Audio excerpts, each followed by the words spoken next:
Sí, ahí ya se está grabando. Sí, ahí sí está, doctor. Ya, perfecto.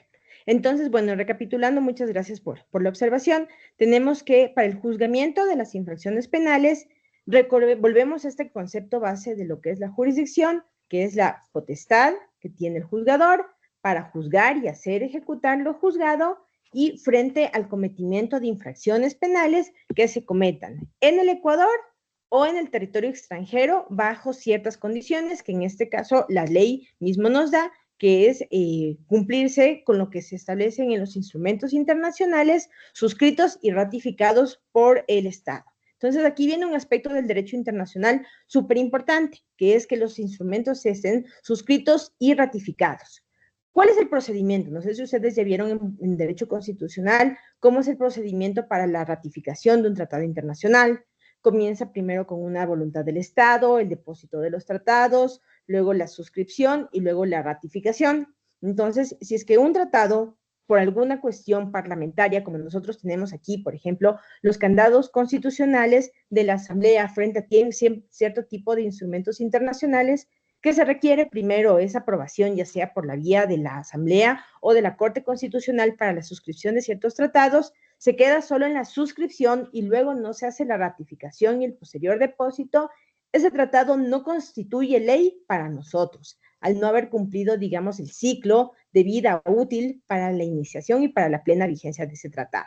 Entonces aquí tenemos la condición de que sí, o sea, se pueden juzgar y como ya vamos a ver más adelante, ciertas infracciones penales cuando en los casos en los que se cumpla con esta condición. Ahora bien, para avanzar, por favor, José, si nos ayudas con el artículo 399. Con gusto, doctora. El artículo 399 establece órganos jurisdiccionales penales. La estructura, funciones y competencias de los órganos de la jurisdicción penal se encuentran determinadas en el Código Orgánico de la Función Judicial. Hasta ahí el artículo 399. Le devuelvo la palabra, doctora. Gracias, José. Entonces, a ver, en ese artículo también es importante traerlo a colación porque parecería ser meramente enunciativo y que nos dice cuestiones que todos por elemental conocimiento llegamos a determinar, ¿no? Que todas las funciones y competencias están determinadas en una ley. Pero este artículo no hace más que primero ratificar lo que es un principio de legalidad, que es que para yo ser juzgado tengo que estar sometido a un trámite y a un procedimiento preestablecido, como le hemos anotado el día de ayer, y también tiene que ver con la cuestión de seguridad jurídica, ¿no? Yo saber ante qué autoridades con reglas previas, claras, precisas, acerca del establecimiento de las condiciones de juego en el cual, digamos, la vida en sociedad o la vida se va a desenvolver. Entonces, a continuación, tenemos lo que es el artículo 400, que es el ámbito de la potestad jurisdiccional. Por favor, José, ayúdanos con el primer numeral. Con gusto, doctor. El artículo 400, ámbito de la potestad jurisdiccional, están sujetos a la jurisdicción penal del Ecuador. Numeral 1. Las y los ecuatorianos o las y los extranjeros que cometen una infracción en el territorio nacional. Hasta Perfecto. ahí está el numeral 1, doctora.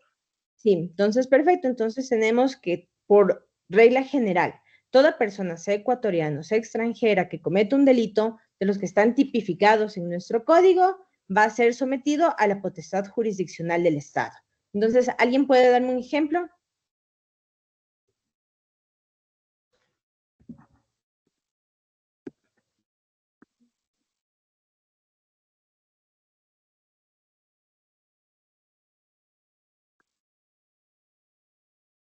De hecho, este es el típico caso que conocemos todos los días, ¿no? Es el ciudadano que está caminando por la calle y sufre un asalto a manos de una persona, ya sea de nacionalidad ecuatoriana, ya sea de nacionalidad extranjera.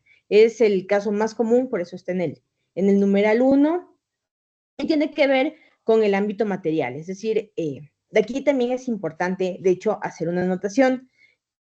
La jurisprudencia interpretativa ha señalado que el territorio nacional comprende no solo el ámbito de la extensión del país, sino que también comprende las aguas territoriales y el espacio marítimo. Entonces, el espacio aéreo también, perdón. Entonces, más adelante también ya tenemos otros ejemplos más clarificados de cómo se entiende este espacio territorial del país. José, por favor, el numeral 2. Con gusto, doctora. Numeral 2. La o el jefe de Estado y las y los representantes diplomáticos del Ecuador, su familia y la comitiva que cometen una infracción en territorio extranjero y las o los cónsules ecuatorianos que en igual caso lo hacen en el ejercicio de sus funciones consulares. Está ahí, doctor. Perfecto, muchas gracias. Entonces, aquí ya se viene complicando un poco o ya vamos disgregando lo que es el ámbito de la potestad jurisdiccional. Entonces, por un lado tenemos el jefe de Estado, que es el presidente de la República, los representantes diplomáticos del Ecuador, que son los embajadores, los cancilleres, los primeros, terceros secretarios, sus familias y la comitiva. Entonces, como ustedes saben, por ejemplo, cuando el presidente de la República sale en un viaje oficial, digamos, a Turquía, y van a discutir temas de un asunto comercial que involucre el tema de, no sé, donaciones para educación o posibles suscripciones de tratados internacionales que estén enfocados a intercambios escolares. Entonces, no viaja solo el presidente, viaja obviamente a veces un representante diplomático o una comitiva que puede estar integrada por el ministro, los asesores. Entonces, si es que en ese ejercicio de cuando el jefe de Estado, los representantes diplomáticos y la comitiva cometieran una infracción en el extranjero, es decir, en el país de Turquía, ellos están sometidos a la ley natural y serían juzgados por ¿quiénes? Por jueces del Ecuador. Entonces, aquí también es interesante que este beneficio de estas máximas autoridades del Estado es aplicable a sus familias. Entonces, sin embargo, se hace una disgregación y se reduce el ámbito de la potestad para el caso de los cónsules, que se establece que, por ejemplo, cuando un cónsul ecuatoriano está en otro país y comete una infracción, este solo se somete a la potestad jurisdiccional siempre y cuando lo haga hecho el delito en el ejercicio de sus funciones. Entonces, a ver, ahí les pregunto, ¿se les ocurre algún caso de cuando un cónsul ecuatoriano pueda cometer un delito en ejercicio de sus funciones?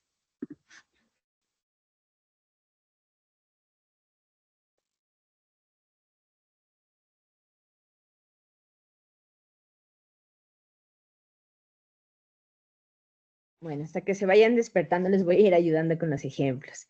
Entonces, a ver, las funciones tradicionalmente, según el derecho internacional privado y público, las funciones de un cónsul incluyen el tema de proteger los derechos de los nacionales en el extranjero. Es decir, un cónsul es un ecuatoriano que se encuentra desempeñando servicios en otro país. Está, por ejemplo, el cónsul de Ecuador en España.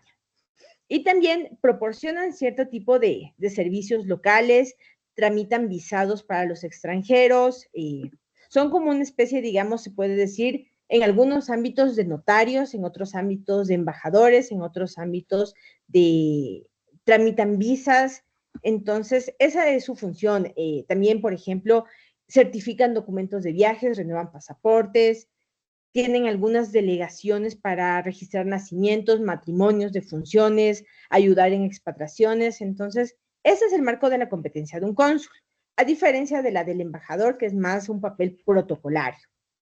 Entonces, en ese ejercicio de funciones, por ejemplo, se me ocurre que podría incurrir un cónsul en un delito, sería en una función que tuviera que registrar nacimientos, ¿no? Y estuviera adulterando esos registros. Entonces, el tipo penal sería falsificación de documento público.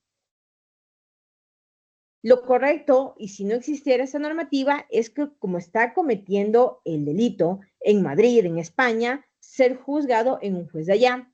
Pero al existir esto, como se encuentra derivado directamente de las funciones de lo que es el cónsul, entonces ahí viene la extensión y debería ser juzgado por jueces ecuatorianos. Entonces, no sé si les queda claro el ejemplo, por favor, Marco. Gracias, doctora. Muy buenas noches. Buenas noches, compañeros. Está claro su ejemplo, doctora. En cumplimiento de funciones será juzgado por autoridades de nuestro país, pero en el caso, una consulta, en el caso de que el diplomático cometiera un delito común, por ejemplo, el caso de una violación en territorio extranjero, ¿sería juzgado de la misma manera o juzgado por las autoridades del país al cual está representando diplomáticamente? Es decir, está en el país que está cumpliendo sus funciones diplomáticas, sería la palabra, doctor. Claro, entonces ahí tendríamos que hacer, justamente dependería de la casuística. Yo he estado con la cámara apagada, qué vergüenza, discúlpenme. Bueno, dependería de la casuística, porque tenemos el artículo, hace una doble disgregación, ¿no? Primero al lado dice los representantes diplomáticos. Entonces, por ejemplo, según la Convención de Viena sobre relaciones diplomáticas, nos dice que existe una tipología de representantes diplomáticos. El máximo representante es el embajador, que suele ser el representante diplomático que tiene el rango más alto en una misión diplomática permanente. Entonces, como les indicaba, era el ejemplo de una embajada y representa, de hecho, personalmente al jefe de Estado en su país anfitrión. Entonces, el embajador, como en el caso, no sé, de Diana Salazar. Diana Salazar es la embajadora de Ecuador en Argentina. Ella representa personalmente al jefe de Estado. Entonces, según lo que dice el artículo, el numeral 2, tenemos que ella es una representante diplomática. Ella podría cometer cualquier delito en Argentina y estar sujeta a la jurisdicción penal ecuatoriana. Entonces podría ser un robo, un hurto, bueno, violación no aplicaría el caso, quizás podría aplicar, ¿no? Pero bueno, podría ser cualquier un tráfico de sustancias ilícitas, cualquiera. Acoso, puede ser Exacto. acoso. Sí, claro, puede ser acoso.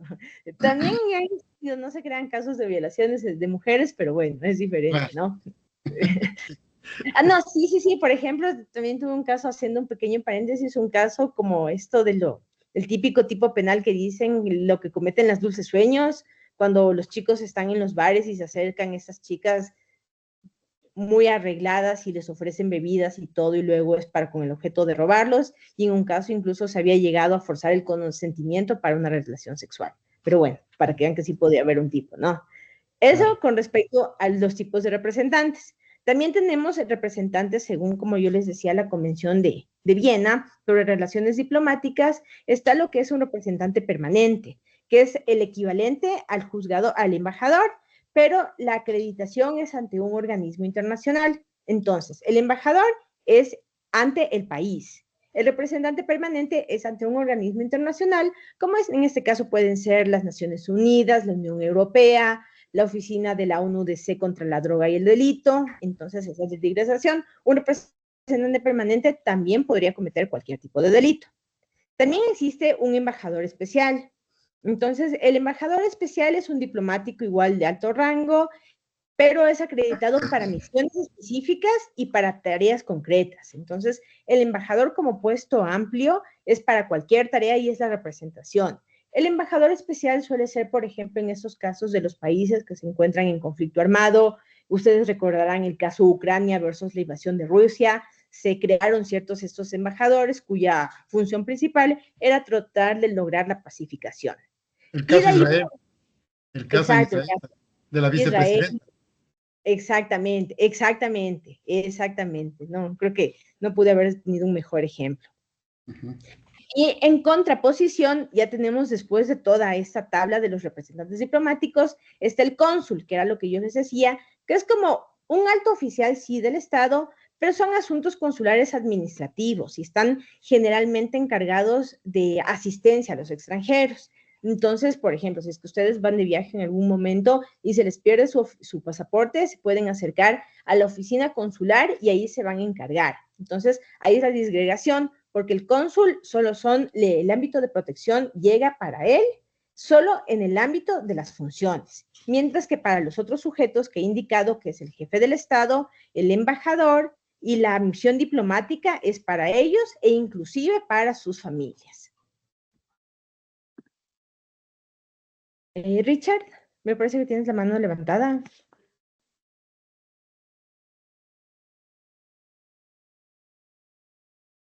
Sí se escucha, doctora, sí se escucha ahí. Ahí se escucha.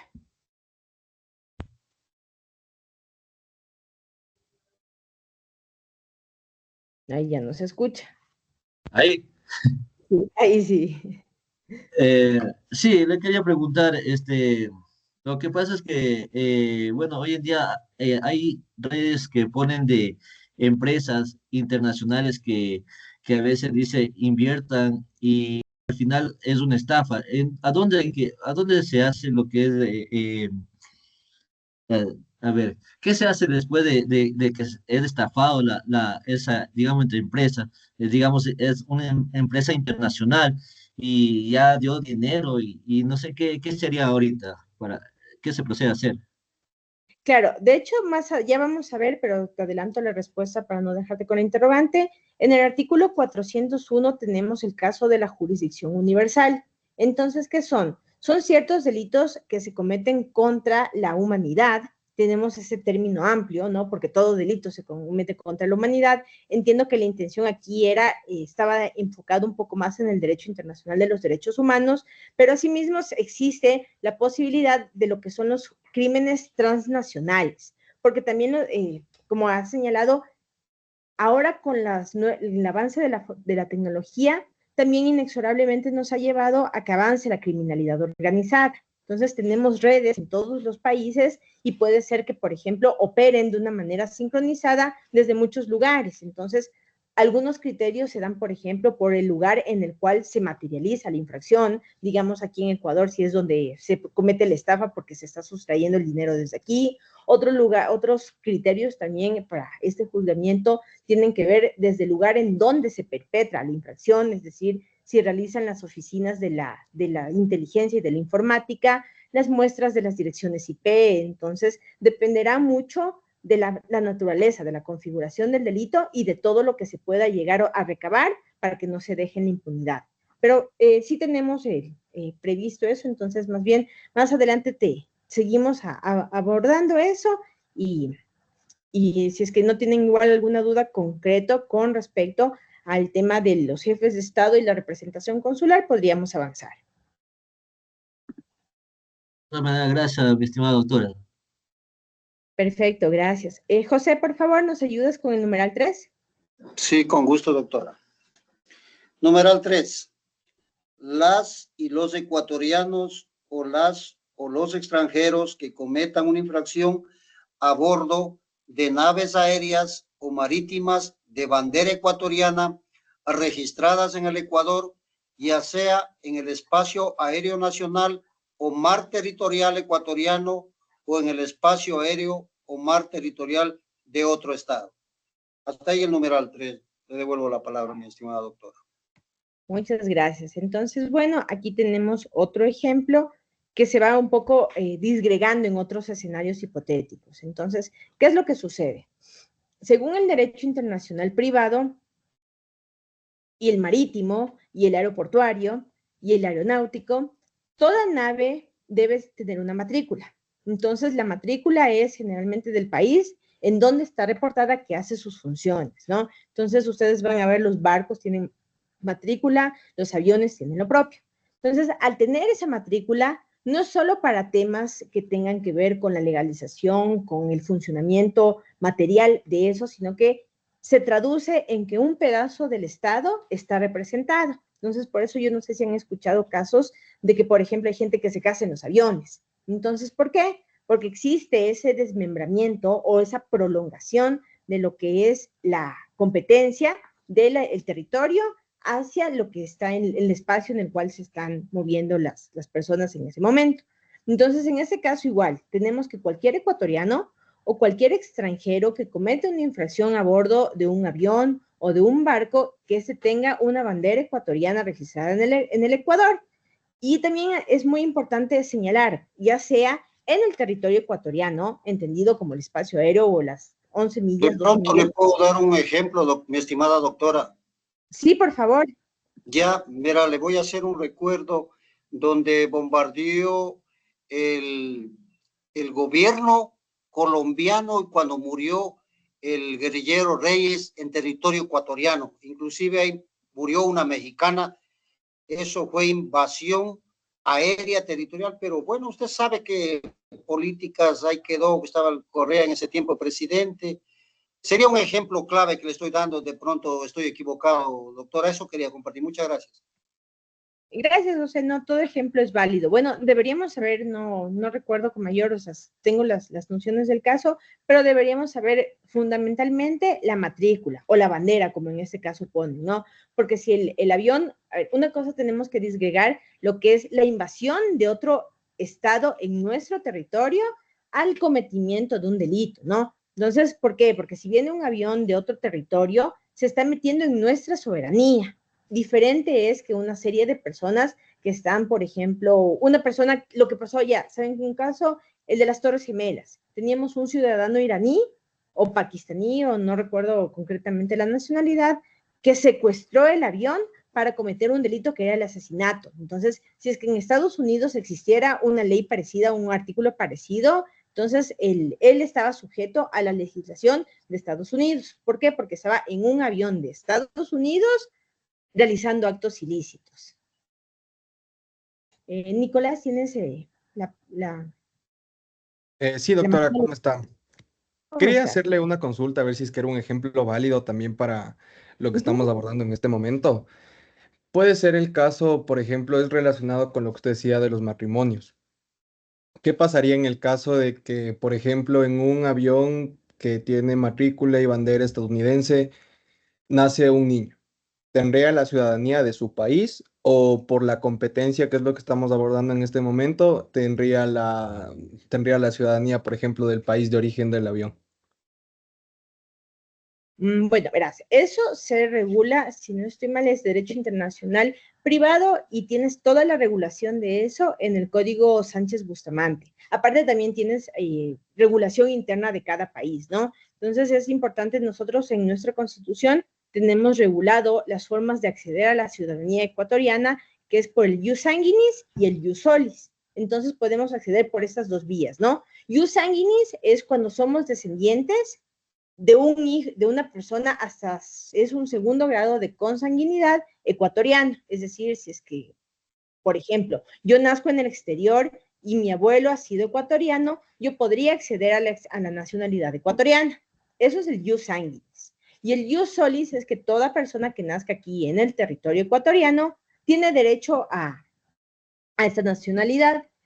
Depende mucho también, como yo les he dicho, el derecho internacional es un derecho muy consuetudinario, como ustedes deben saber, es algo mucho de pactos, de convenios y de reciprocidad. De hecho, son las dos cláusulas que se mueven, que es la cláusula del Pacta Sunt Servanda, que es la ley es contrato para las partes, y de bona fide en los derechos, en los tratados internacionales, que es que todos los estados contratantes tienen que realizar todas las labores tendientes a realizar el cumplimiento de buena fe o hacer que se cumplan ese objetivo del tratado, el objetivo sustancial del tratado de la mejor manera. Entonces, por ejemplo, deberíamos ver si en Estados Unidos, de lo que he escuchado en las últimas regulaciones a partir de la política del presidente Trump en este segundo mandato, es que he escuchado que él estaba revocando lo que es justamente el ius solis, ¿no? Que ya las personas, incluso cuando venían de los hijos de personas ilegales y nacían en Estados Unidos, estaba escuchando que iban a perder esa calidad. Entonces, eso depende un poco de la potestad estatal del Estado. Pero no hay que desviarnos, porque en este caso, o sea, lo que nosotros nos compete y estamos viendo en esta materia, sin perjuicio de que, como yo les digo, encantadas, les absuelvo cualquier duda que puedan tener y que pueda ser objeto de mi conocimiento, es el cometimiento de delitos. Entonces,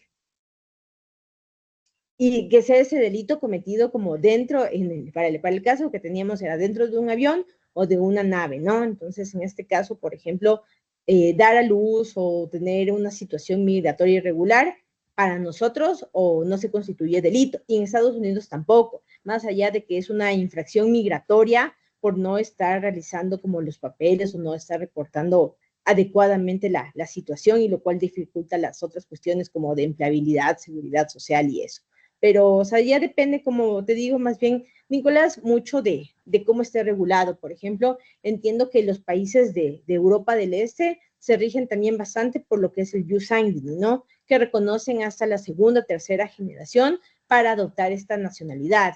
Entonces, podría ser que se debe incluso disgregar lo que es la nacionalidad de la ciudadanía. Entonces, porque la ciudadanía, en cambio, ya es el reconocer a esa persona como connacional, pero eso por haber transcurrido un ámbito de tiempo en ese país. Entonces eso, no sé si es que igual respondí tu pregunta. Sí, doctora, muchas gracias. Ya me quedó más claro también el tema. Sí, perfecto. Sí, sí, como eso también es lo bueno del derecho y es lo rico que es una disciplina que se articula y que tiene muchísimas ramas, pero cada una se interconecta, ¿no? Entonces eso también es... A ver, vamos a continuar. José, mi asistente de la clase de hoy, por favor, el numeral 4. Con gusto, doctora, muy amable. Seguimos. El numeral 4, las y los ecuatorianos, las o los extranjeros que cometan infracción contra el derecho internacional o los derechos previstos en convenios o tratados internacionales vigentes, siempre que no hayan sido juzgados en otro estado. Se exceptúan con arreglo a las convenciones e instrumentos internacionales ratificados por la República del Ecuador, las o los jefes de otros estados que se encuentren en el país, las y los representantes diplomáticos acreditados y residentes en territorio ecuatoriano, y las y los representantes diplomáticos de otros estados transeúntes que pasen ocasionalmente por el territorio.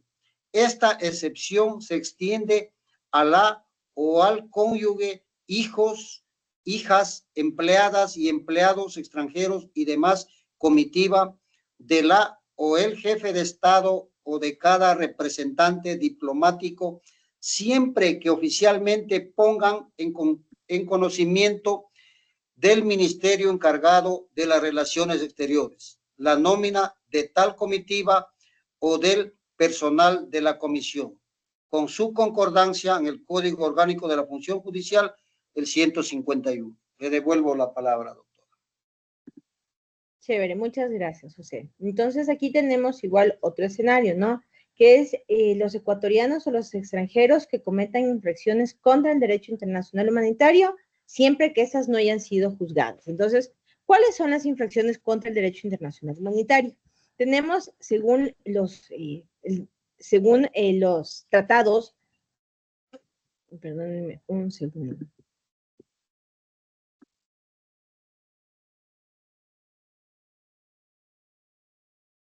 Ya, ahí sí.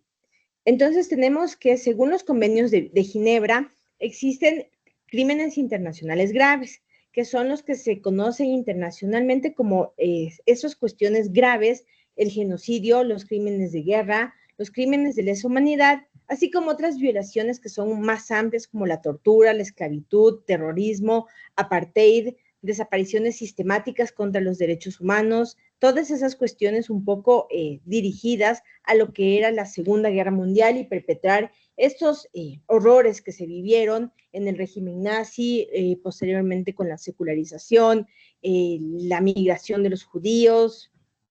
Entonces, esos son los tipos de infracciones, ¿no? Que dicen que esas pueden ser juzgadas en la jurisdicción penal ecuatoriana siempre y cuando de estos delitos no hayan sido juzgados. Entonces, ¿por qué aquí se hace esta excepción o se pone la razón de ser de este articulado?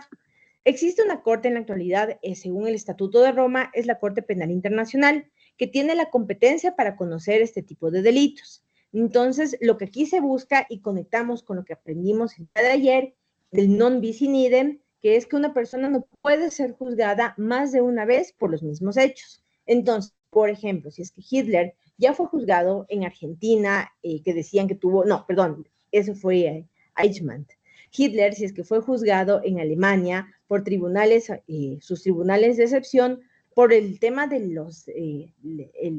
lo que hizo con su movimiento nazi, entonces él ya no podía, si es que hubiera estado en ese momento vigente el principio, el non bis in idem, no debía ser juzgado por ninguna otra infracción que no se derivara de estos hechos. Entonces, de ahí viene lo que es este principio, ¿no? Entonces, que es que no haya existido el juzgamiento. Existen también, por ejemplo, otros convenios, otros tratados internacionales de los estados en los cuales reconocen justamente la posibilidad de realizar cooperación eficaz y que se pueda producir el juzgamiento en el exterior.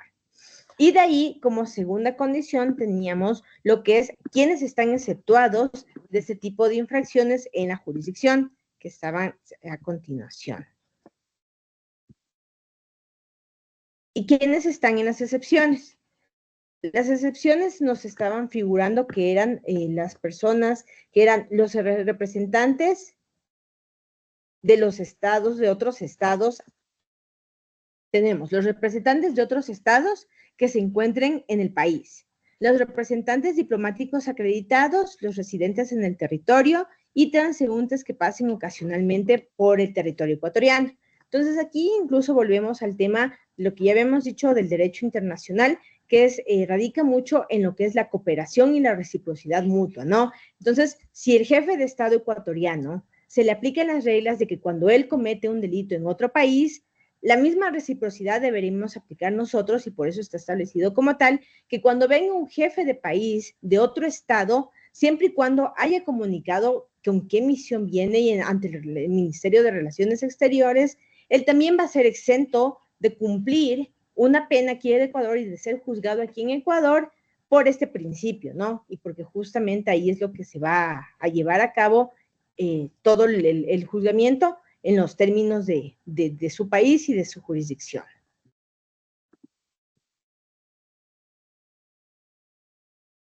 Y de ahí teníamos lo que era la jurisdicción universal, que no sé por qué se ha escapado la diapositiva. José, por favor, ¿nos podrías ayudar leyendo el artículo 401? Con gusto, doctora. Artículo 401. Jurisdicción universal.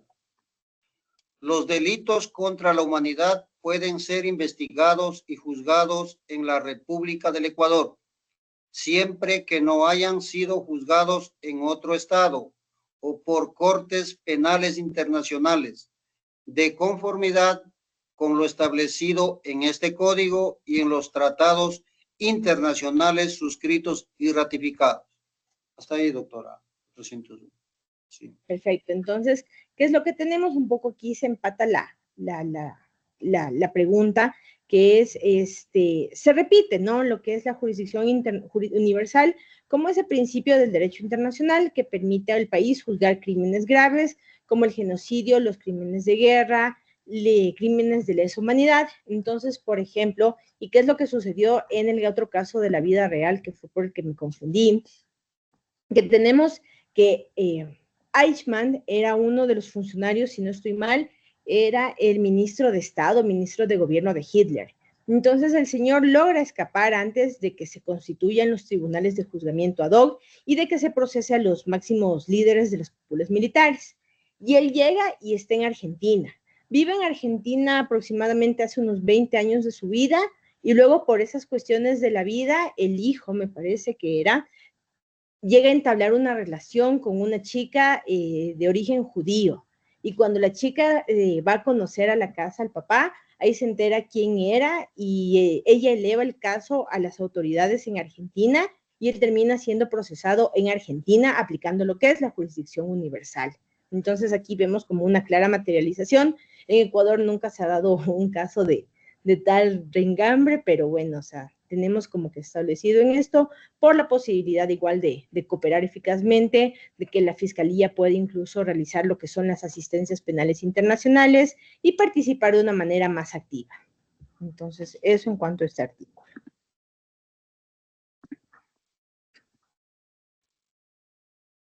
Vamos con, ahora sí, con lo que es la competencia. Ya, entonces, ¿qué es la competencia? Ya hemos dicho que la jurisdicción es la potestad de juzgar y hacer ejecutar lo juzgado. La competencia es la medida de esa potestad. Entonces es un concepto más aplicado a un caso concreto, porque no todos los jueces, podemos decir que todos los jueces tienen jurisdicción, pero no todos los jueces tienen la misma competencia. Entonces, no todos pueden intervenir en cualquier litigio, sino solo en aquellos casos en los que la ley la permite. Y de hecho, un compañero, más bien José, ya nos leyó el artículo en el cual se establece la competencia de los jueces penales. Entonces, ¿alguien lo recuerda? Fue de hecho uno de los primeros que empezó con la lectura.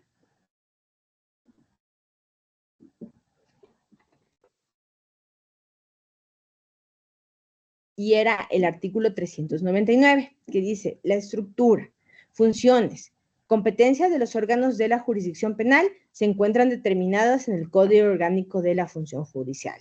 Entonces tenemos que en el Código Orgánico de la Función Judicial, a partir del artículo 170 se establece cuál va a ser esta competencia privativa de los jueces penales, ¿no? Entonces también se establece que la competencia en materia penal es improrrogable porque nace de la ley. Entonces, ustedes sabrán que, por ejemplo, existen algunos conflictos en el cual las partes se pueden poner de acuerdo en ir ante determinado juez, o ir ante determinado arbitraje, o ir ante determinado medio alternativo de solución de conflictos. Entonces, en la justicia penal, cuando existe un delito público de la acción, este es no es sujeto de transacción, y también la competencia es improrrogable porque ya está expresamente establecida que tiene que ser competencia del juez penal. Entonces, por ejemplo, a veces decían que en cuestiones antes, ¿no? Cuando no estaba tan regulado, que en cuestiones de, no sé, que en desaveniencia, cuando uno firma un contrato de trabajo, las partes estarán a lo dispuesto en el juez de trabajo de la parroquia de Machachi. Entonces, se llega a prorrogar un poco la competencia. En materia penal no hay esta prorrogabilidad, es improrrogable. ¿Y esto por qué? Porque responde a unos principios que están ligados al juez natural, al de legalidad del proceso penal y al de prohibición de tribunales ad hoc. Entonces, ya nos hemos referido al caso de Hitler y este ha sido ampliamente criticado. Entonces, se entiende que la forma en la cual fue juzgado, más allá de responder, existen análisis que dicen que más allá de responder a una cuestión de justicia, fue una cuestión coyuntural en la cual era lo que necesitaba la humanidad para un poco recobrar esa esperanza y ese sentido de creer.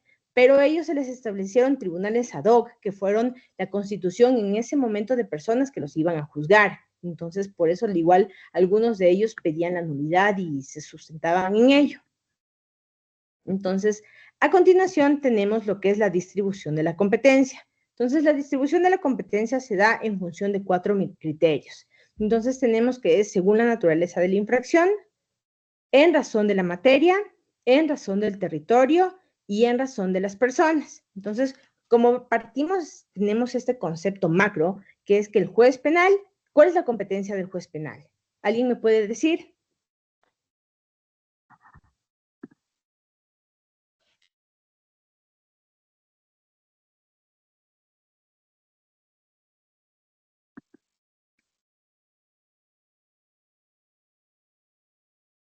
Bueno, la competencia del juez penal que viene dada es básicamente para juzgar y determinar, en el caso de que una persona sea culpable, que debe cumplir una determinada pena, o en el caso de que se ratifique su estado de inocencia, ratificar la inocencia. Entonces, esa es la competencia de él, ¿no? Tramitar, sustanciar todo el proceso, dependiendo del nivel, que ya veremos más adelante, será, por ejemplo, de practicar pruebas, dictar medidas cautelares, conocer la apelación, conocer los errores de derecho, pero todo tiene que estar orientada a la competencia, ¿a qué? Directamente proporcional con las infracciones penales, con el presunto cometimiento de un ilícito culpable. Vamos a abordar ahora la competencia según la naturaleza de la infracción. Entonces, tenemos que el Código Orgánico Integral Penal disgrega en dos las infracciones. Entonces, dice que son infracciones, por un lado, las contravenciones y por otro lado, los delitos. Entonces, esa es una primera competencia. Vamos a tener jueces contravencionales y vamos a tener jueces de delitos. Por ejemplo, ya para la competencia de los jueces contravencionales tenemos que el artículo 231 del Código Orgánico de la Función Judicial establece que en cada distrito hay un número de jueces de contravenciones conforme lo determinado el Consejo de la Judicatura, que es el órgano de administración y gobierno de la función judicial, ¿no? Y la delimitación o la determinación que ellos tienen es una determinación territorial de su competencia, es decir, que solo tienen en el ámbito de su territorio, ¿no? Y que en caso de no existir esta determinación, se entiende que su jurisdicción es cantonal. Son los más bajos y conocen todas las contravenciones establecidas en el COIP, existiendo una mayor tasa de resolución en lo que tiene que ver, por ejemplo, con casos de violencia intrafamiliar y los casos de tránsito, ¿no? Aquellas infracciones que son de menor gradación punitiva. Y por otro lado tenemos los jueces que conocen los delitos. Entonces aquí está diagramado en esa diapositiva cuál es toda la vida útil de un proceso en el caso de que la persona decida conocer o decida ejercer todo su derecho de impugnación en el caso de siempre resultar condenada, ¿no? Tenemos en primera instancia el juez de instrucción. Más adelante también, o sea, cuando veamos las etapas del proceso penal, iremos viendo la competencia de cada uno y en qué se traduce cada etapa, pero les doy un breve recuento, ¿no? El juez de instrucción es aquel en el cual decide formular cargos. Cuando la fiscalía dice que tiene elementos para realizar una imputación a una persona, entonces va a un juez de instrucción y dice, yo deseo formular cargos a tal persona por tal delito. Entonces, posteriormente pasa esa etapa del juez de instrucción, que es una sola persona, y pasa a conocimiento de un tribunal de juicio, que ya son 3 juzgadores. Entonces, esos 3 jueces del tribunal de juicio son aquellos que valoran toda la prueba que se ha practicado y que se ha venido recabando, tanto los elementos de cargo o de descargo. Posteriormente, en caso de que una persona tenga una sentencia condenatoria, pasa a un tribunal de apelación, que de igual manera son 3 personas, en los cuales van a volver a analizar de manera amplia a ver si han existido errores de derecho o errores de hecho. Posteriormente vamos a tener, en el caso de que se confirme esa sentencia con el tribunal de apelación, el tribunal de casación. Con el tribunal de casación igual es un tribunal de 3 jueces. Un punto a la persona que me diga qué pasa con la sentencia del tribunal de casación. Tiene derecho a una pregunta del examen complexivo. La sentencia del Tribunal de Casación es, digamos, ya no es apelable. Entonces se tiene que, de alguna manera, ejecutar y regresa, digamos, a la Corte Provincial. Ya, ¿y qué pasa con el principio de inocencia? Digamos, ya como es la última instancia, ya se da como cosa juzgada.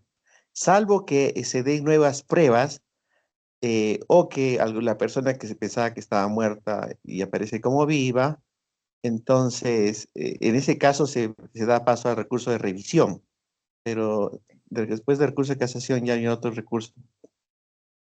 Exactamente. Entonces, Iván se ganó el derecho a la pregunta y ya conversamos después del receso. Entonces, a ver, ¿qué es lo que pasa? En la Corte Nacional, con la sentencia de casación, se ejecutaría el proceso.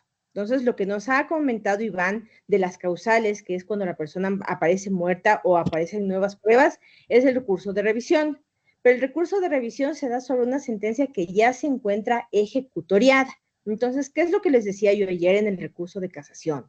Que con el recurso de casación, en el caso de que una persona decida ejercitar todo su derecho de impugnación, con el recurso de casación inexorablemente va a tener esa sentencia ya cosa juzgada y pierde el estatus de inocencia, porque de ahí la persona puede tener una sentencia de primer nivel, una sentencia de apelación, pero solo con la sentencia de casación en contra, la persona ya puede ser llamada formalmente culpable y ha perdido toda su presunción de inocencia. Entonces ya no es tratado como inocente, sino ahora es tratado como una persona culpable y ya el tratamiento del juez ya estará sujeto al juez de garantías penitenciarias para lo que es el cumplimiento de la pena. Entonces, no sé si eso quiero que entiendan, que comprendan bastante bien, que el principio de inocencia establece que el estatus de inocencia se pierde con una sentencia condenatoria ejecutoriada que cause estado de firmeza. Y de ahí tenemos, como bien ha dicho Iván, el tribunal de revisión. El tribunal de revisión, ya veremos la competencia, y claro, ellos van a pronunciarse en función de ciertas causales, siempre lo hacen cuando existe una convicción o una prueba nueva, pero lo hacen sobre una sentencia condenatoria. Entonces, ¿qué es lo que nos dice este flujograma, por ejemplo? Que dentro de la vida útil de un proceso se necesitan aproximadamente 13 juzgadores para que lleguen a tenerse una persona ya agotadas todas las instancias y los medios de impugnación. Entonces, con esos 13 juzgadores, lo que se quiere también garantizar es una imparcialidad y que exista corrección del error, porque los jueces también son humanos y pueden ser susceptibles a la falibilidad. Entonces, a partir de todo este proceso y de toda esta configuración, a diferencia de lo que hemos visto en el sistema inquisitivo, en el cual antes el rey o el juez era la máxima autoridad y era el que hacía todo. Aquí se ve una diversidad y se ve lo que es la sujeción, la imparcialidad, los grados y básicamente el respeto a todos los principios que hemos venido estudiando. Entonces todos se van embonando y vienen ya fusionándose entre sí. Entonces hasta ahí no sé si alguien tiene alguna pregunta. Doctor, a mí me gustaría si me aclara lo último que explicó, lo que pasaba a las sentencias en el Tribunal de Casación. Ya, perfecto. Que no. Verás. Ya, perfecto. Sí, claro, con todo gusto, más bien en serio, si es que tienen dudas, no tengo problema, podemos repetir las cosas. El derecho también, y nosotros somos seres, los seres humanos somos personas de repetición. Entonces, de hecho, está científicamente comprobado que una persona aprende más a veces vía repetición de otra persona que a veces leyendo, ¿no? Entonces, esa es nuestra capacidad. A ver, ¿qué es lo que sucede? El principio de inocencia, porfa, José, si me ayudas con el artículo, creo que es el 5.2 del COIP, con la lectura. Ya, doctora, ya le voy. Gracias. También hay una pregunta extra para el José por ayudarnos con la lectura.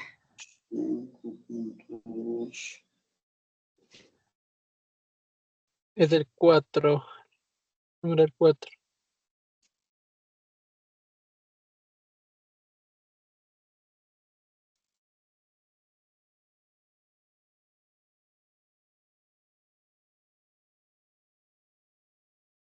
Artículo 5, doctora. Sí, número es 4. el 5.2 dijo, no. No, es el 5.4, me corrige Manuel. Sí. Ahí a la inocencia, sí, ya listo. Muy bien. Inocencia. Toda persona mantiene su estatus jurídico de inocencia y debe ser tratada como tal, mientras no se ejecutoríe una sentencia que determine lo contrario. Hasta ahí el numeral 4, doctor. Le devuelvo la palabra. Perfecto, muchísimas gracias. Entonces, a ver, ¿qué es lo que tenemos en este artículo? Y era lo que estudiábamos ayer con detenimiento. La presunción de inocencia es que toda persona debe ser tratada como tal hasta que no cuente con una sentencia condenatoria ejecutoriada. Entonces, ¿cuándo se ejecutoría una sentencia? Cuando ya adquiere ese carácter de cosa juzgada en firme, cuando ya no tiene más remedios procesales en la justicia ordinaria para acceder.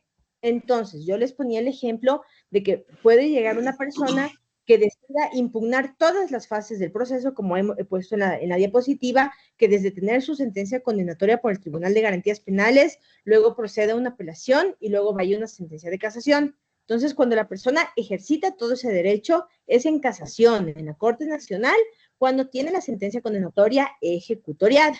Entonces, por eso decía la importancia, ¿no?, de conocer esto, porque puede ser que la persona tenga la sentencia de primer nivel de la Corte Provincial que determinen que es culpable de un delito de tráfico de drogas, pero debe mantenerse esa presunción de incolumidad. Entonces, esto que viene ligado, por ejemplo, viene ligado a la cuestión del cumplimiento de la pena. Una persona, en teoría, si es que a mí no me dictan una prisión preventiva, yo debo acceder y debo tener la libertad en mi proceso hasta que tenga la sentencia ejecutoriada. Y solo con la sentencia condenatoria ejecutoriada es que yo debería ser internado en un centro de privación de la libertad.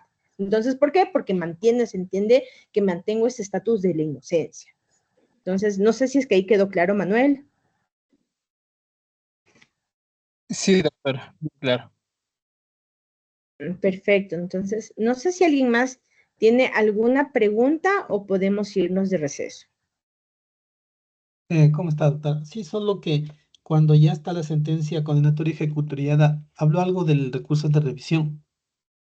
Sí, pero el recurso de revisión, como vamos a ver en la naturaleza, cuando veamos los medios de impugnación, el recurso de revisión cabe contra sentencia condenatoria ejecutoriada. Para no dejarte con la duda, José, por favor, ¿nos puedes ayudar leyendo? Creo que es el artículo 658 del Código Orgánico Integral Penal. Ya, doctor.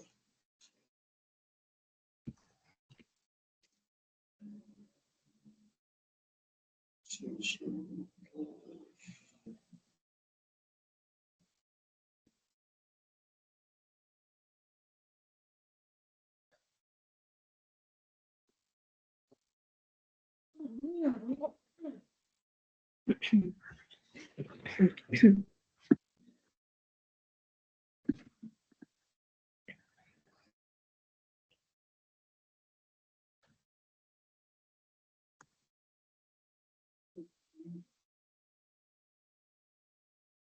Ya listo.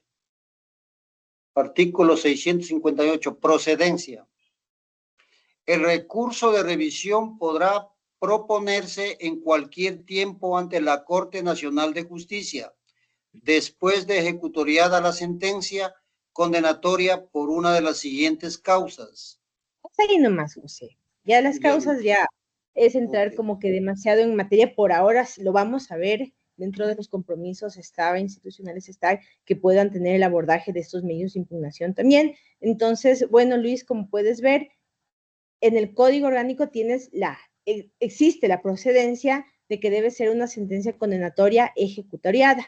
¿Por qué? Porque la naturaleza del recurso de revisión es romper la cosa juzgada. Entonces, este recurso es tan extraordinario que solo se configura por 3 causales que ya las vamos a estudiar y que tiene que haber sido el error tan craso, que es como, por ejemplo, una de ellas y que me parece que decía Iván, que es que la persona que sabía, que es la persona que se considerara muerta, apareciera, ¿no? Entonces, que es como que a Karen Chica la condenaran por haber matado a Luis y Luis aparece vivo. Entonces, es un error tan craso que por eso habilita la concurrencia de un recurso de revisión. ¿Pero por qué? Porque ya es ejecutoriado, ¿no? Entonces, en casación es cuando ya se ven los errores de derecho y es la vía de los recursos digamos, no ordinarios, porque la casación también es un recurso extraordinario, sino es la vía ordinaria para lo que es el seguimiento de un proceso.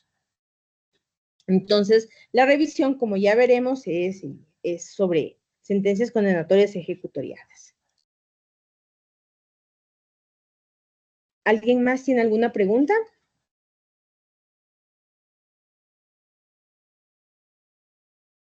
Bueno, siendo que el silencio otorga, podemos irnos de receso. ¿Les parece volver? Bueno, ayer tuvimos uno pequeño porque tuve unos problemas iniciales para conectarme. Entonces son casi las 8:10. ¿Les parece volver 8:20? Sí, doctora, muchas gracias. Sí, está bien. Perfecto, doctora, gracias. Gracias, doctor. Perfecto, nos vemos 8:20. 8:30. 8:30. Ya, 25. 25 y me responden las siguientes preguntas bien. Listo, doctor. Muy amable. Muchas gracias.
Listo, vamos volviendo.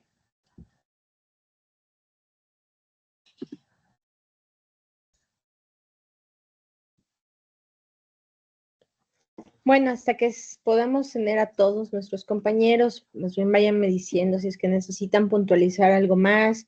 Estamos avanzando bien, estamos avanzando muy rápido. ¿Algún comentario general, alguna cosa que desearían modificar de la estructura o de la dinámica de la clase? Por favor, soy toda oídos. Sí, está muy bien, estimada doctora. Más bien, ¿se acuerda del pedido de ayer sobre Ya, sí, bueno, sí, es sí. la crisis, ¿no? Para siempre, para darle una miradita y poder repasar. Sí, sí, sí. A ver, respecto de las dos cosas, le he preguntado a las chicas, al personal administrativo.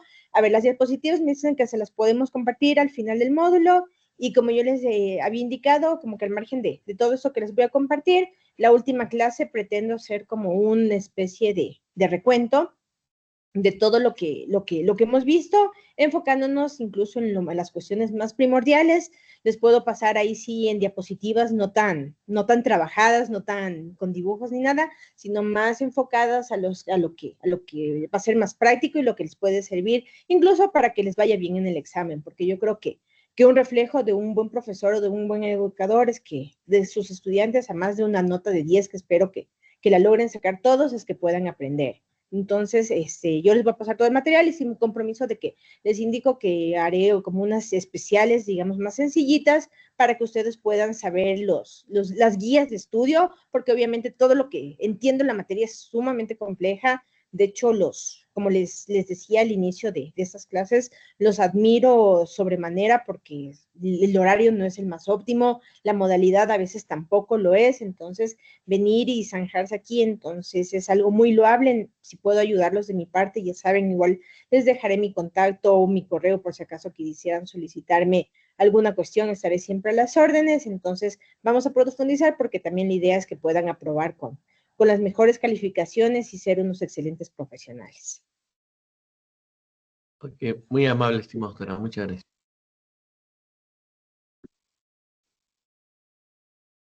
Bueno, entonces, a ver, continuemos.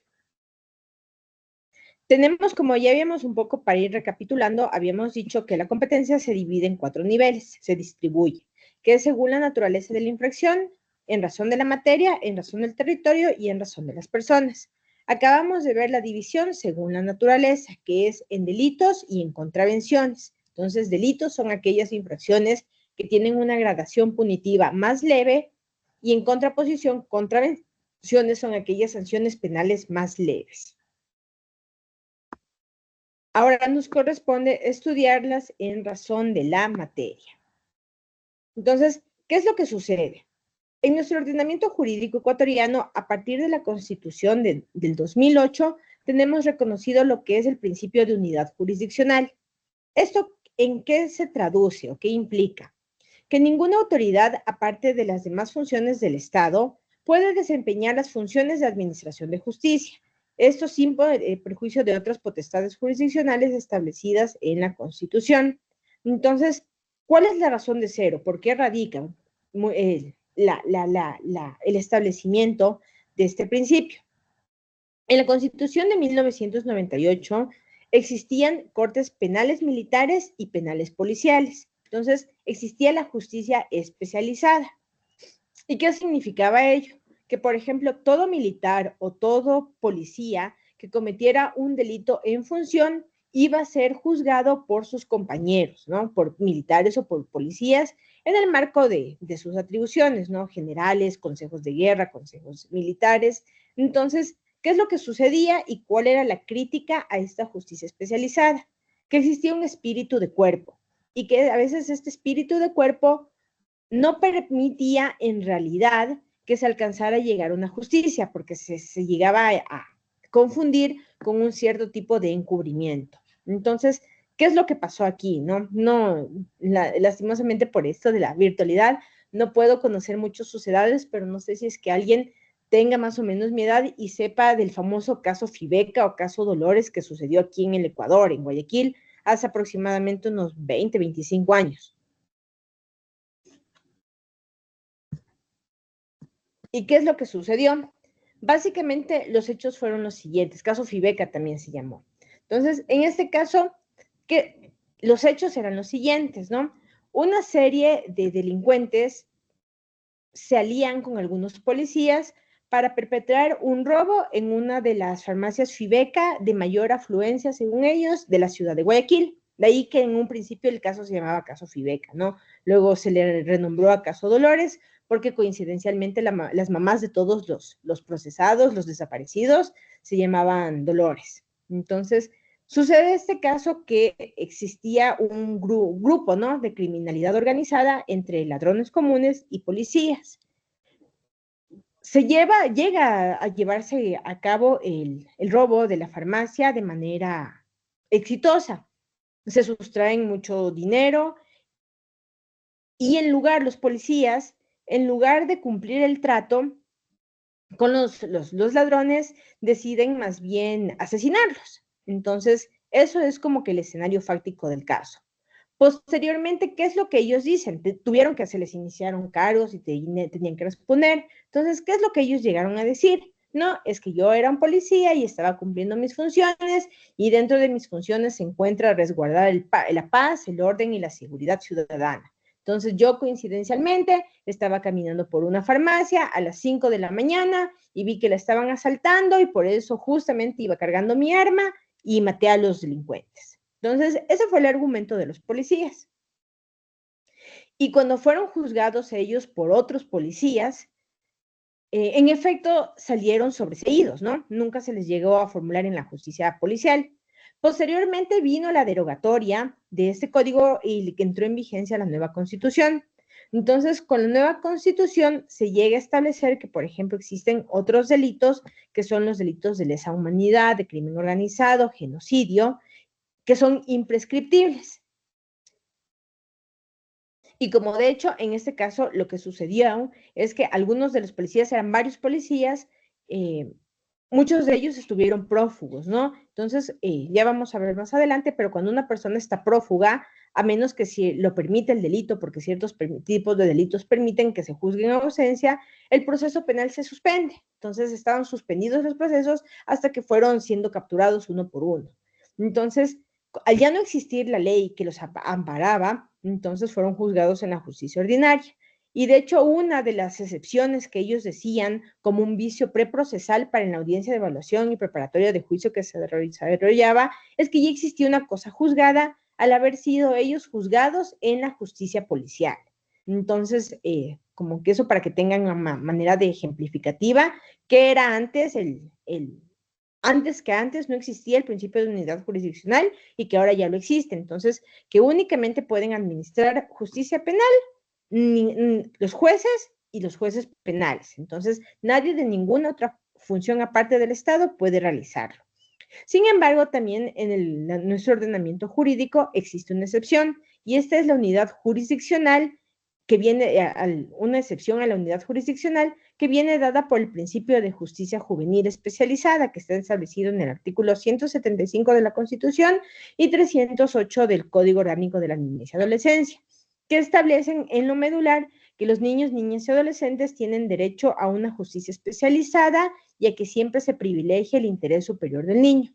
Entonces, que por ejemplo, para el juzgamiento de cualquier menor, se lo tiene que hacer a través de los jueces especializados en materia de niñez y adolescencia. Entonces, aquí tenemos la excepción que rompe el principio de unidad jurisdiccional. Entonces, tenemos, por un lado, la regla general. Todas las personas que cometan territorios, como hemos visto ya en las reglas de la competencia en el territorio ecuatoriano, están sometidos a la ley ecuatoriana y deben ser juzgados por un juez penal, salvo los niños, niñas, adolescentes que deben ser juzgados por un juez en materia de niñez y adolescencia. Entonces, esa es la segunda disgregación y la segunda distribución de la competencia en razón de la materia. Tenemos aquí la competencia en razón del territorio y aquí vamos a absolver el cuestionamiento que nos hacía Iván con respecto a los delitos de delincuencia transnacional. Entonces, ¿qué es lo que sucede? Aquí se establecen cuáles son las reglas en razón del territorio, de la competencia, que es el artículo 404 del Código Orgánico Integral Penal. Entonces, José, por favor, otra vez, su gentil ayuda con la lectura. Con gusto, doctora. Artículo 404. Reglas de la competencia. Para determinar la competencia de la o el juzgador, se observarán las siguientes reglas. 1. Hay competencia de la o el juzgador cuando se ha cometido la infracción en la circunscripción territorial en la que éste ejerce sus funciones.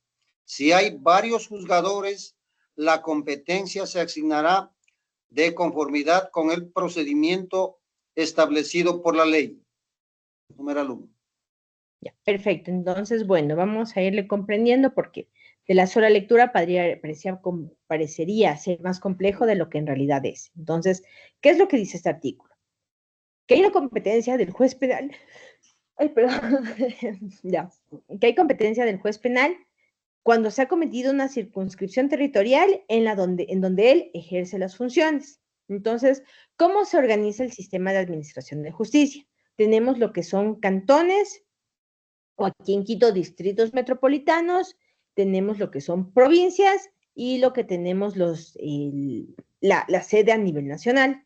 Entonces, por ejemplo, aquí mismo en la ciudad de Quito se tiene dividido la competencia en virtud de las resoluciones que emite el Consejo de la Judicatura por circunscripciones territoriales, ¿no? Entonces, a veces, por ejemplo, si se comete el delito en la 12 de octubre, es competente el juzgado tercero de la Mariscal.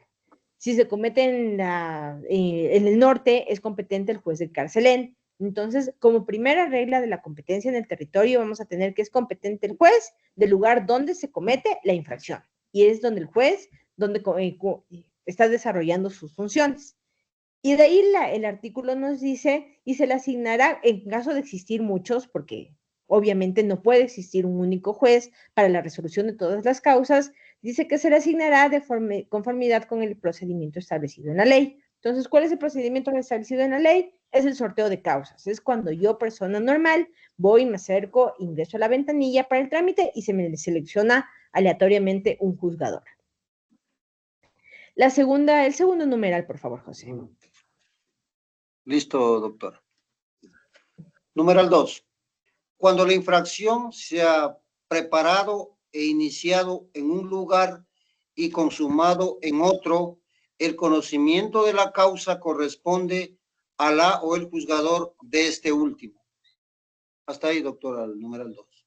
Ya, chévere. Entonces aquí tenemos el ejemplo, un poco trasladándolo al ámbito nacional de lo que decía Iván. Entonces tenemos dos momentos de la infracción, ¿no es cierto? Se prepara y se inicia en un lugar y se consume en otro. Entonces, ¿cómo se prepara una infracción? Dentro del delito, no sé si es que ya vieron derecho penal, tenemos el iter criminis, ¿no? Que es este desarrollo secuencial de todas las fases del delito. Entonces, una infracción primero se prepara y se inicia, se prepara a través de la maquinación, de ese sentimiento, de ese surgir de la intención de cometer un acto ilícito, ¿no?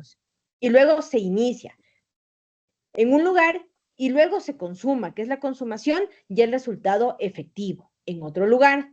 Entonces, un ejemplo, cuando yo quiero secuestrar a una persona, me reúno aquí en Quito, hago todos los actos, comienzo a comprar tengo el auto aquí en Quito, tengo todos los insumos, la soga, los sedantes de la persona, y quiero secuestrar a una persona que se encuentra en Guayaquil. Entonces, yo viajo desde Quito, donde inicio la infracción, porque voy realizando esa serie de pasitos chiquitos para lograr a mi fin, y consumo mi infracción en Guayaquil cuando efectivamente logro a la persona sustraer de su libertad. Entonces, no sé si se entiende el ejemplo o si se entiende más bien la causal, ¿no? Entonces, es iniciarse en un lugar, pero se consume en otro. Entonces, al final de cuentas, ¿quién va a ser el juez competente? El del último lugar, donde ya muera la acción, donde ya tenga el resultado del delito. Entonces, ¿alguien se anima a darme algún ejemplo? Yo, doctora, tal vez en un delito, por así decirlo, en delitos que se consuman, por ejemplo, yo soy de la ciudad de Ambato. Ujú, Si, por ejemplo, si se comete un delito aquí en la ciudad de Ambato, digamos, ujú. delito flagrante, el presunto sospechoso en este caso logra escapar o evadir a la justicia y es aprendido, yo qué sé, en la ciudad de Puyo, siguiendo esa vía, donde se cometió el hecho, el ilícito sería el juzgador competente a pesar de donde sea aprendido la persona Exactamente. sospechosa. Ujú, exactamente, así tal cual. Pero podría ser, doctora, otro caso, por ejemplo, o sea, el que más se ajustaría a este punto es que, por ejemplo, en una cárcel de Guayaquil, Ujú, Guayaquil se planea un secuestro que se ejecute en Quito. Ahí donde se ejecutaría sería en Quito, ¿cierto? O sea, ese es el que más se ajustaría este ejemplo. Que se se- planeó eh, en otro lugar. se pidió y se consumó, ¿no? O sea, la consumación es cuando ya Sí, se dio el resultado, ¿no? Entonces es yo sí. coger y hacer todas las acciones conducentes para el delito y luego donde tengo el resultado efectivo, ese es el juez competente. Ok. Entonces, la primera regla de la competencia es tal la primera regla de la competencia es lo que nos ha dicho Kevin, ¿no? Que es que va a ser competente el juez del lugar donde se ha perpetrado la infracción. Entonces, o sea, si yo mato aquí, va a ser el juez competente para juzgarme a mí, el juez de la ciudad donde yo realicé la infracción. Pero en Por caso de ejemplo, estos delitos, perdón, Miguel. siga. Después yo le... Ah, ya.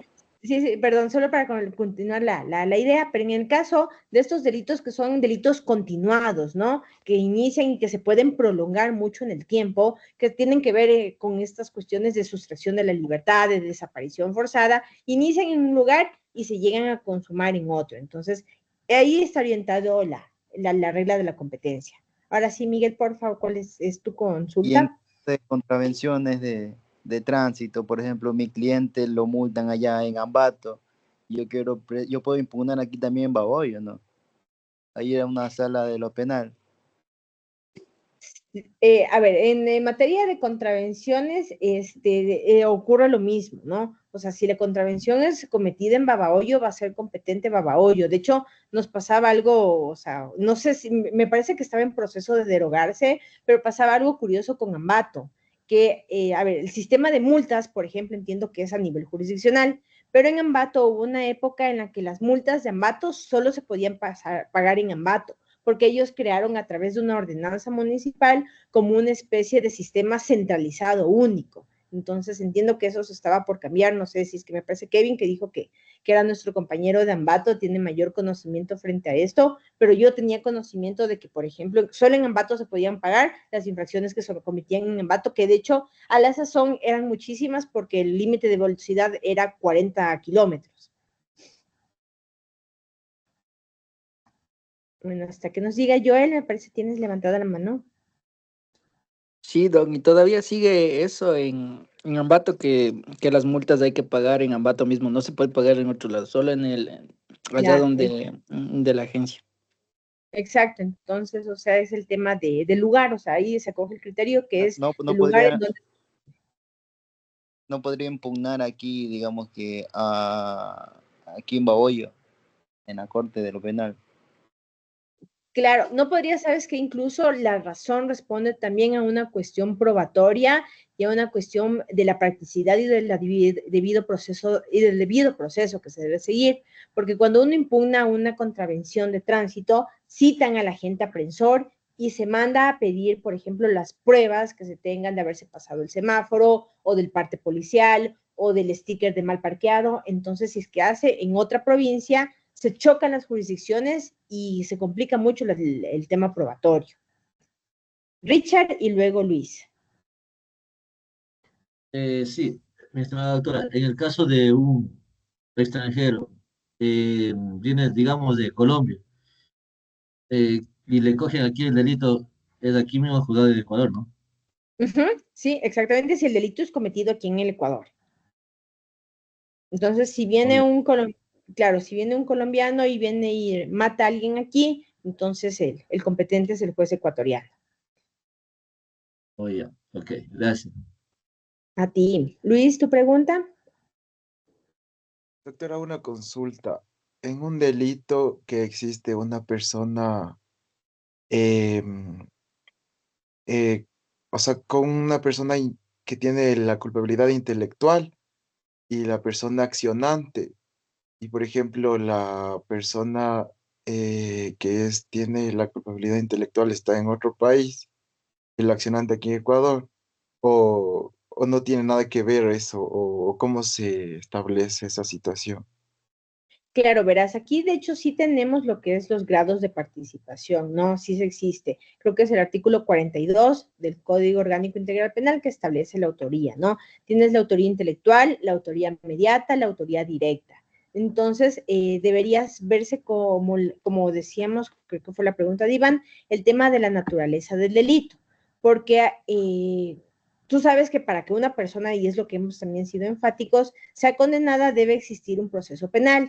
Entonces deberían existir las acciones tendientes a demostrar la responsabilidad o los elementos de convicción en contra de esa persona para que pudiera ser juzgada y demostrarse no que es un delito que tiene interconexión con el ámbito de aquí de la justicia ecuatoriana, salvo que sea, como ya hemos dicho al inicio de las clases, un delito de lesa humanidad, estos delitos contra el derecho internacional que tienen una jurisdicción más amplia y universal.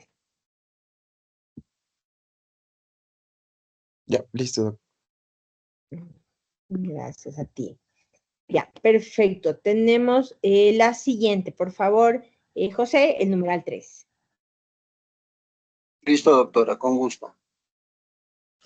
Numeral 3. Cuando no es posible determinar el lugar de la comisión de la infracción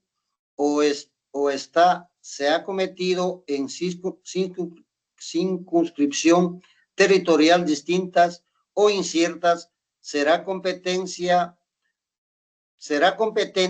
la o el juzgador. A. Del lugar en la persona que es aprehendida o detenida. B. Del lugar del domicilio de la persona procesada, aunque se encuentre prófuga. C. De la capital de la República, si no es posible determinar el domicilio. Hasta ahí, doctor. Ya, perfecto. Entonces, a ver, aquí para ponerles un ejemplo y poder comprender. Dice, el enunciado es cuando no es posible determinar el lugar de la infracción. Entonces, debe ser que no sea posible, no existan indicios o no se sepa al final dónde se determina, dónde se comete, ni siquiera dónde se inicia la infracción. Hablemos de un delito cibernético, ¿no? Que una persona se mete para hackear el sistema del banco y vaciar las cuentas. Entonces, puede tener una red interconectada que dificulte decir desde qué lugar del Ecuador concretamente está usando el sistema informático para romper esas debilidades y hacerse con el dinero del banco. Entonces, en ese sentido, tenemos un escenario en el que no podemos determinar dónde se comete el delito. Y nos dan 3 posibles opciones. La primera, que es el lugar en el que la persona es aprehendida o detenida. Entonces, por ejemplo, se llega a determinar en esas cuestiones por algún error algún escape en cuanto a la planeación, que Luis Chávez es la persona que está atrás de la computadora, que Luis Chávez compró la computadora. Entonces, podemos tener la identidad y quizás realizando un control de tránsito, por ejemplo, le piden los papeles a Luis Chávez y le llegan aquí a detener en Quito. Entonces, ¿dónde va a ser competente? El del lugar donde es detenido o aprehendido. ¿Pero cuándo? Cuando no sea posible en primera instancia determinar el lugar de la comisión de la infracción. Si es que no se cumple ese escenario, tenemos el del domicilio del procesado, aunque esté prófugo. Entonces, ¿qué se entiende el domicilio? Como el domicilio, el ánimo real y personal de establecerse, según lo que establece el Código Civil. Y si no se puede, ni el lugar porque la persona no está siendo aprehendida y llegamos a desconocer porque es un fantasma, no sabemos dónde es el domicilio, es simplemente el de la capital. Entonces, esas son las 3 reglas súper importantes y es más, les adelanto, esta es una pregunta del examen para que la puedan tomar en consideración y para que me planteen las dudas si es que necesitamos replantearlas o me comenten si es que se entiende bien cuál es la regla. No se entendió, doctora. No sé si puede volver a explicarla. Claro, por sí, favor. claro que sí. Claro que sí. A ver, ¿qué es lo que tenemos en esta regla? En las dos primeras está cierto, se tiene por sumamente probado o se tiene comprobado dónde se comete la infracción, ¿verdad? Entonces, en la primera tienes que no existe duda que es competente el juez del lugar donde se comete el delito. Esa tienes la primera regla. La segunda regla, tienes un ejercicio de un delito continuado, es decir, un delito que se prepara y se inicia en un lugar y se consume en otro. Entonces, ¿cuál es el juez competente? Es el del lugar donde se consuma, donde se producen los resultados del delito, ¿verdad? ¿Hasta ahí se entiende? Sí, doctora, eso sí. Ya, perfecto. Tenemos un tercer escenario en este momento, que es cuando no sea posible determinar el lugar de la comisión de la infracción. Es decir, que se realizan todas las investigaciones y yo no sé dónde se cometió el delito. Entonces, solo sé que hackearon el sistema del Banco Pichincha y robaron $50,000. Entonces, no puedo llegar a determinar de ningún lugar dónde se ha llegado a cometer la infracción. Entonces, se entiende el primer escenario, ¿verdad? Sí. Ya. Entonces, ahí tenemos 3 reglas para la competencia del juez penal. Entonces, la primera es el lugar donde el juez que va a ser competente es el del lugar donde la persona es aprehendida o detenida. Es decir, como decían ustedes, en un delito flagrante, ¿no? Yo vengo y le aprendo un delito flagrante porque he hecho la investigación y he podido llegar a determinar que está aquí y localizo a la persona in situ en el momento de que está cometiendo el delito, ¿no? O que le detengo, por ejemplo, como yo decía, en las elecciones, ¿no? Que se acerca la persona a votar y que sucede lo típico que se revisa el padrón electoral y la persona tiene algún proceso penal y proceden a detenerle en ese momento. Entonces, ahí es competente ese juez. Si es que no puedo saber, o si es que nunca llego a aprender a la persona o a detenerla, la siguiente categoría es la del domicilio del procesado. Entonces, ¿qué se entiende domicilio? Es el lugar donde se tiene el ánimo de residencia, el ánimo de permanencia, según la regla amplia que dice el Código Civil, porque como ustedes saben, existe un domicilio personal, un domicilio civil y el domicilio que es para asuntos ya netamente electrónicos, es ahora esa disgregación que se hace, ¿no? Entonces, ¿cuál va a ser el domicilio del procesado, aunque esté prófugo, ¿no? Porque seguimos tomando todo en conjunto, ¿no? Tenemos en primer lugar que no se puede determinar dónde se comete la infracción. Luego tenemos que no logramos encontrar a la persona. Entonces, ¿cuál va a ser por descarte su domicilio?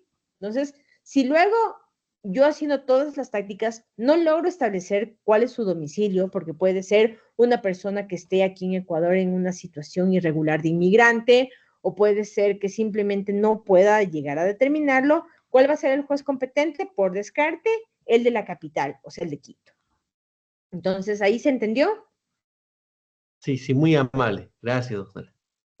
Buenas noches, tengo una pregunta. O sea, verá, claro. Más o menos en un ejemplo claro, podríamos decir ya, se cometió el delito en Ambato, no sé, pero resulta que nunca pudieron detener a la persona, pero dan con el domicilio que fue en Esmeraldas. Entonces, en ese caso, vendría a ser a la provincia, o esa partecita no me queda clara. O claro, ¿quién es el sería la o sea, claro, el domicilio se entiende, por ejemplo, más que la provincia es el cantón, ¿no? Porque primero tenemos una jurisdicción cantonal, pero nada más como para corregir tu ejemplo, Nayelio, para precisar, porque está muy bien, se parte en este supuesto de que no se conoce dónde se cometió el delito. Entonces, si es que yo no conozco, aplico estas 3 reglas, que es el tema de desconocer el lugar donde se perpetró la infracción, desconocer el domicilio y que sea competente el juez de la capital. Entonces, esas van a ser las reglas. De hecho, suelen ser, como ya hemos indicado, en esos tipos de delitos informáticos que son difícilmente rastreables, ¿no? Entonces, se cometen desde la clandestinidad, las personas no se puede tener acceso, puede ser que se formen a partir de redes de personas con muchos lugares o locaciones en el mundo, jamás lleguen a detenerlas, no pueda determinar su domicilio, entonces en algún momento el proceso tiene que iniciar porque una investigación, el fiscal cuando conoce un delito, tiene que ya sea de oficio o por una denuncia, llegar a formular cargos, entonces tendrán que realizar las investigaciones y ahí subsecuentemente será el domicilio aquí en la capital. Marco. Gracias, Doc. Gracias, doctora. Están muy claros sus ejemplos, pero tengo una pequeña inquietud.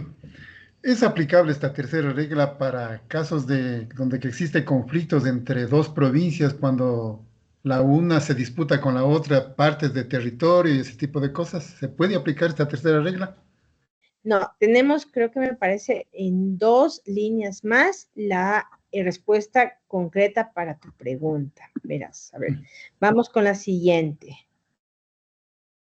A ver, ya, entonces, ya. Tu respuesta está en el numeral 5. Vamos al 4 y luego nos centramos en la tuya. ¿Te parece, Marco? Perfecto, doctora, gracias. Ya. Entonces, José, porfa, leamos el numeral 4. Con gusto, mi estimada doctora. Numeral 4.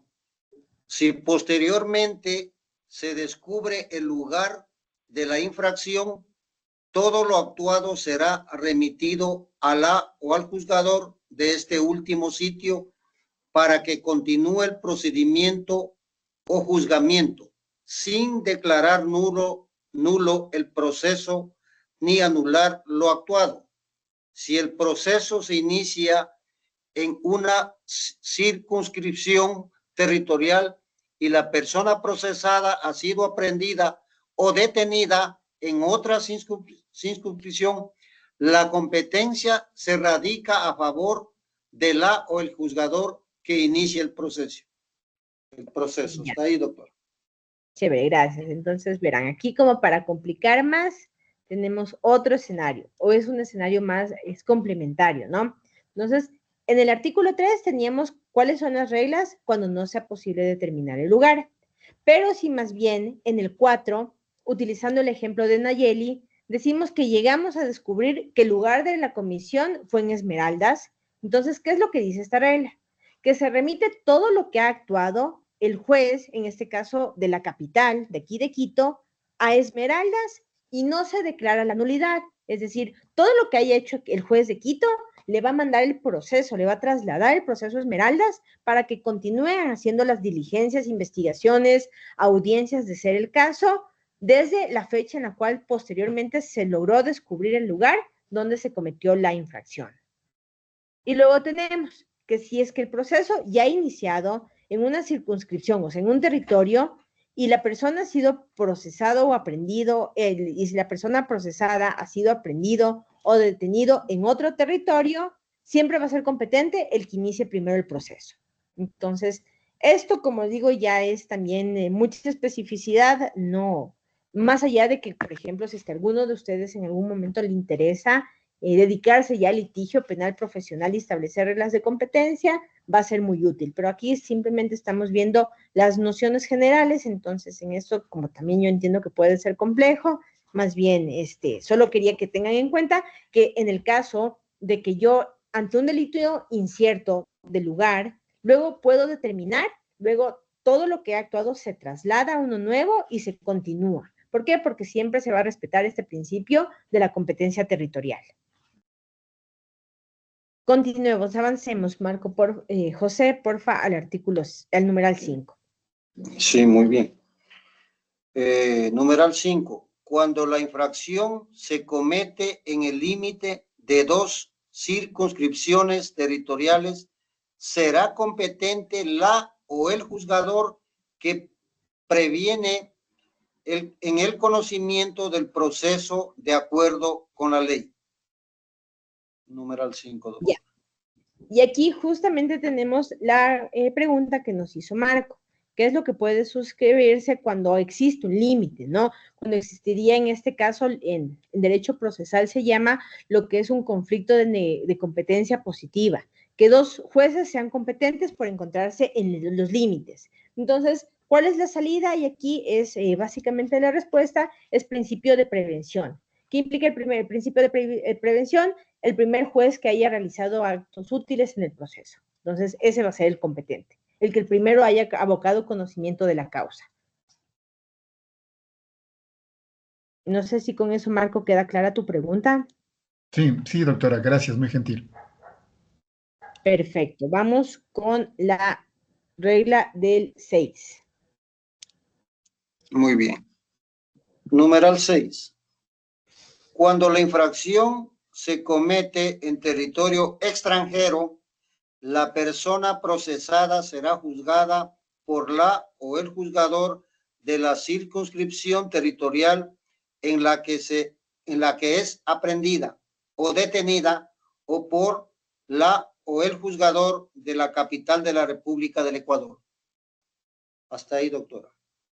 Ya, perfecto. Entonces, a ver, ¿qué es lo que pasa aquí? Nosotros iniciamos la clase diciendo que existen dos tipos de competencia en materia, o sea, dos tipos de competencia en lo que es la materia penal, que pueden ser estas infracciones que son cometidas en el territorio ecuatoriano o que pueden ser las otras que sean cometidas en el extranjero con sujeción a los tratados de derecho internacional que hayan sido suscritos y ratificados por los estados. Entonces, ese artículo, ¿qué es lo que me establece esta regla?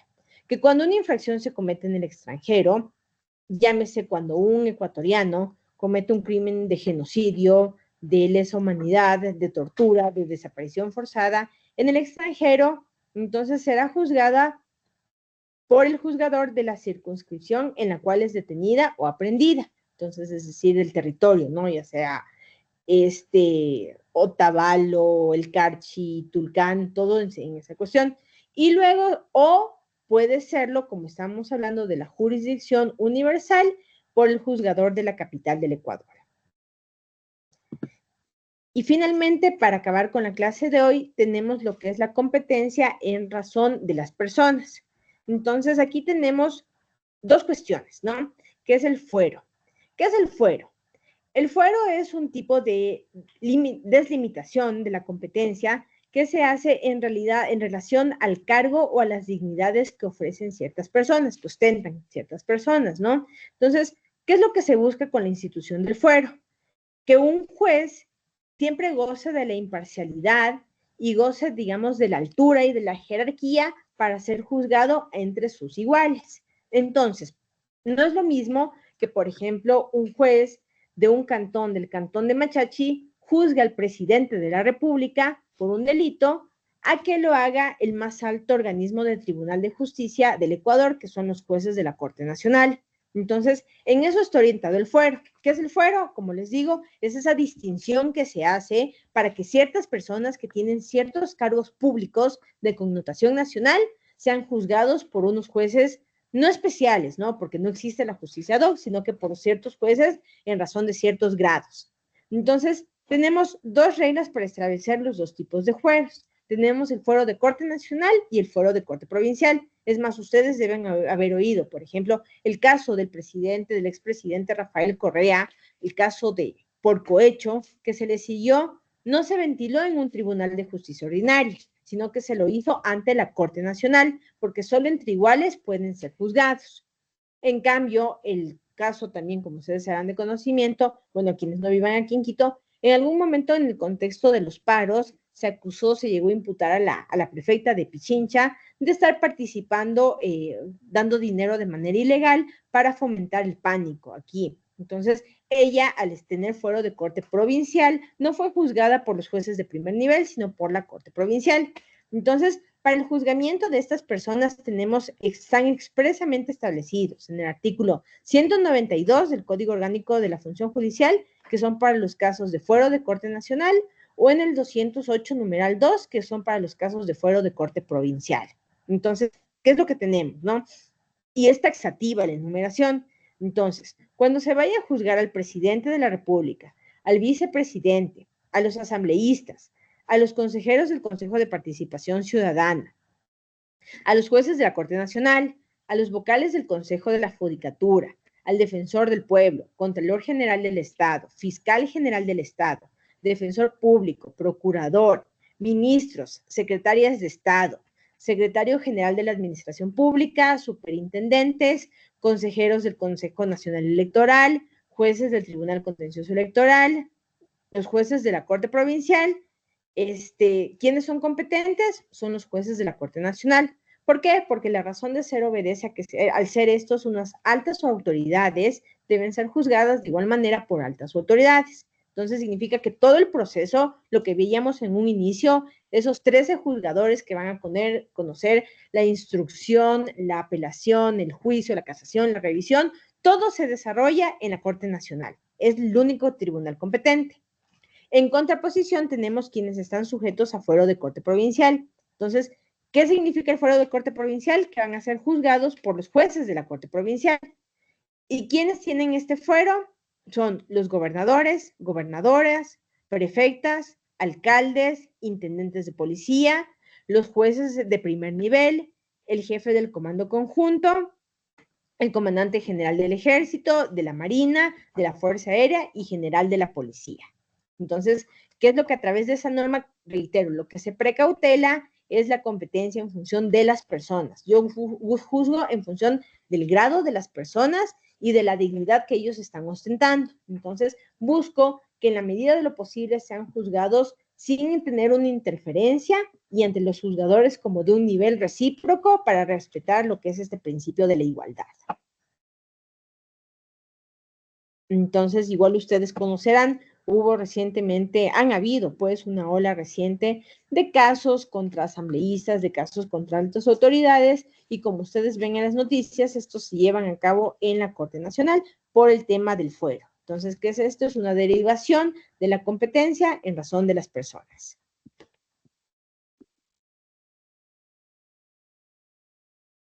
Y listo, con eso habríamos abordado el tema de hoy, que fue jurisdicción y competencia. ¿Tienen alguna pregunta? ¿Necesitan el espacio de esta noche para reflexionar? ¿Quieren profundizar sobre algún tema o ya en definitiva necesitan ir a descansar?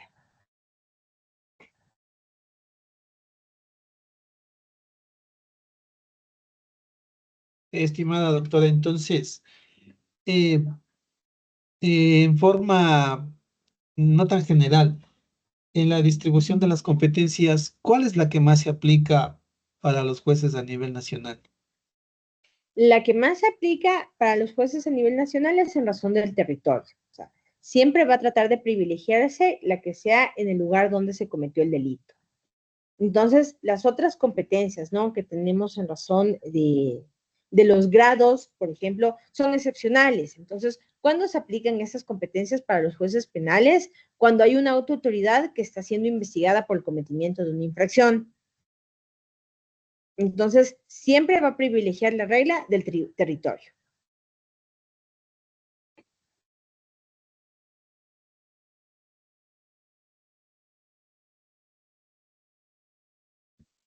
Y ya, entonces, bueno, creo que ha sido una sesión bastante provechosa, estamos con tiempo, estamos igual, no pretendo que comprendan todo, que absorban todo, es algo muy complejo, por eso igual les repito que esto es de repetición, de aprendizaje conjunto.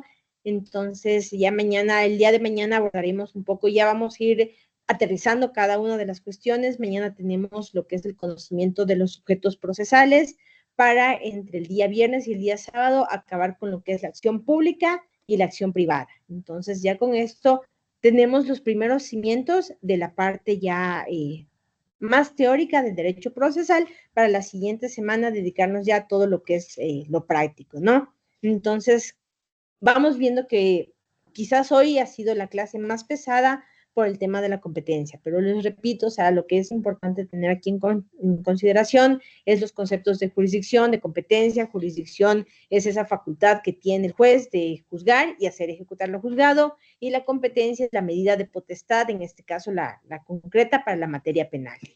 Entonces, eso, chicos, creo que hemos solventado las preguntas, más bien como ya no tienen ningún interrogante, les deseo una buena noche y nos vemos el día de mañana. Muchas Hasta mañana, gracias. doctora. Muchas gracias. Muy amable. Gracias, doctora. Una muy buena noche. Gracias. Gracias. Gracias, doctora. Muchas gracias, doctora. Hasta mañana.